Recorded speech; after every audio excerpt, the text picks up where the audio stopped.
Hello everyone, good morning and welcome back to Sports Today. We bring you this video segment every single morning to help you catch up with things that you might have missed out on whilst you were catching up on some all-important sleep. Because let's face it, whilst you and I need sleep, the world of sport doesn't really sleep. There's always something or the other going on, and it might be a little tough to keep abreast of every little development. But worry not, that's what we're here for. And let's start off with what MS Dhoni, India's first ever T20 World Cup winning captain, has to say on India's chances in this year's World Cup. Now, Dhoni, in an interview, a sit-down interview which he had, has actually said that India would be one of the favourites and has backed them to do well in this year's edition of the tournament, which shouldn't be a surprise considering the strength of the team and the fact that Dhoni, come what may, has always backed the team to do well even in previous editions. However, he did also highlight one major concern which he had, and it was one that, truth be told, neither the Indian team nor any other team could control: dew.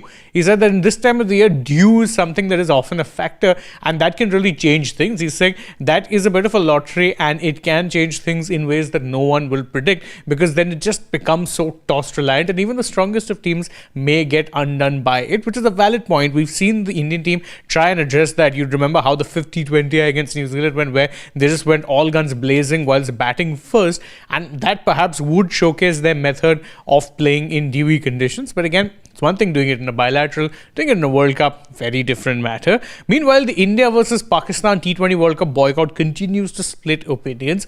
Ravichandran Ashwin is of the opinion that the match will happen because there's just so much at stake, and not only the sport of cricket but even Pakistan have so much to lose that eventually they'll relent, do a U-turn and agree to playing the match. However, he has been countered, although not directly, by former Pakistan international Kamran Akmal, who himself has said that no, there should be a boycott. PCB at this point in time should not back down at all. So again, as I said, this continues to be a burning topic in the world of cricket.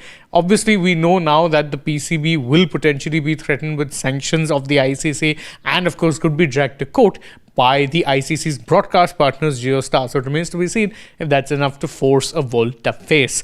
One more bit of cricket news, and of course the WPL Eliminator took place yesterday. Delhi Capitals maintained their 100% record in the Eliminator, beat Gujarat Giants and have made it through to the final, where they will take on RCB in what is a rematch of the 2023 WPL final. Of course, it'll be interesting to see if the result changes, because whilst DC have a 100% win record in the Eliminator, they also have a 100% lost record in finals. So something's got to give here, right? Either the 100% in Eliminator and final record continues, or they finally break their jinx and the fourth time is the charm. Switching focus now from the world of cricket to the world of football, Chelsea lost the second leg semi-final of the League Cup to Arsenal 1-0 thanks to a goal by former Chelsea man Kai Havertz, and what that means is that Arsenal won the tie on aggregate 4-2 and are now through to the final, where they could take on either Newcastle or the other team who will be facing Newcastle in the second leg of the semi-final. That's yet decided, but don't forget, Newcastle, defending champions. Arsenal, though, would be favourites to win it.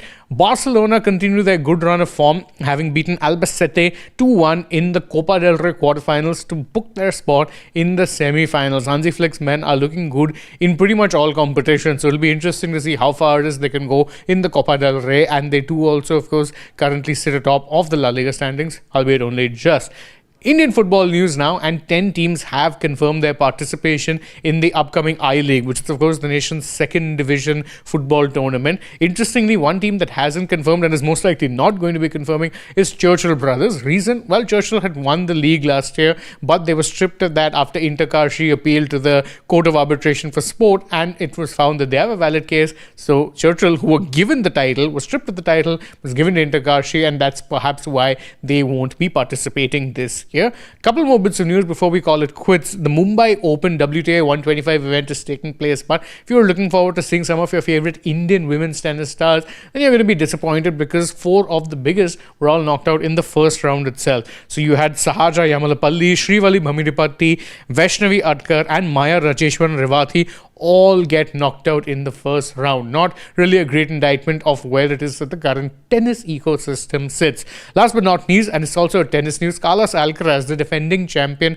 of the Rotterdam Open, an indoor ATP 500 tennis event, has pulled out of that particular tournament as he bids to manage his workload, with, of course, keeping in mind the French Open and the fact that he made it all the way to the final and won the Australian Open. The organisers have confirmed that he won't be coming back to the country of Netherlands this year at least. But that's it from us in this edition of the Morning Sports Today wrap. Thank you guys so much for joining us. As always, if you enjoy our work, don't forget to like this video, share it with your friends, subscribe to the channel, tap that bell icon, follow us also on social media. We're on Instagram, X and Facebook, and stay tuned through the rest of the day for more such updates from the world of sport.